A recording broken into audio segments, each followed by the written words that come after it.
Выкопать яму, посадить саженец, придавить грунт. Здесь еще никогда не было так много инициативных добровольцев. Весь необходимый инвентарь, лопаты, ведра, перчатки выдают на месте. Единственное, что требуется от участников – желание работать.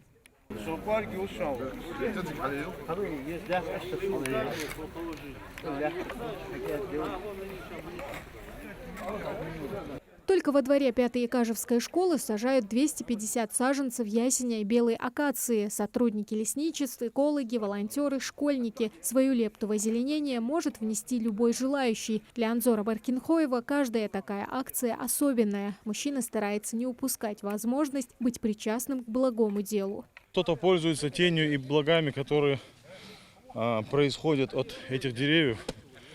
Мы получаем саваб, да, так называемый, мял по-ингушски. Естественно, этим нужно всегда пользоваться. Специалисты говорят, если сделать все правильно, деревце приживется на 90%. Тем более, что октябрь и ноябрь – самое подходящее для этого время. Еще молодые, в высоту всего 1,5 метра. Но именно с них начнется новая история леса. Конечно, если соблюсти все нюансы. Посадку ясеня обыкновенного, и сейчас я в данное время провожу обрезку. Обрезка проводится в целях формирования кроны и ствола дерева. Ну и чтобы более-менее облагородить это дерево и участок в целом. Технология, в принципе, внутрь, которая сидит, обрезать и в сторону, чтобы далеко не уходило, обрезку более-менее, чтобы внутри формирования этой кроны было. Заботиться и переживать о молодом лесе будут сами учащиеся школы, на территории которой акция и проводится. Многие из ребят сегодня посадили свое первое дерево. Какой человек раз в жизни должен посадить дерево, как по мне. Ну, это природа, чтобы...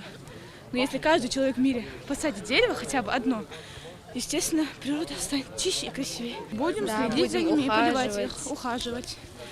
Заботиться. Компенсировать последствия пожаров и привлечь внимание общественности к теме бережного отношения к лесу. Всероссийская акция «Сохраним лес» проводится в рамках нацпроекта «Экология» с 2019 года. За этот период только в Ингушетии посадили более 350 тысяч саженцев. Это у нас уже второе мероприятие. Мы сажали где-то около 200 деревьев клена и ясеня в Карабулакской школе. Номер 5. А параллельно в этом новой школе, вот Сурхахи, там от новой школы в этом году открылась, они тоже изъявили желание, вот мы там где-то около 300 деревьев, там ясень и клен сажаем.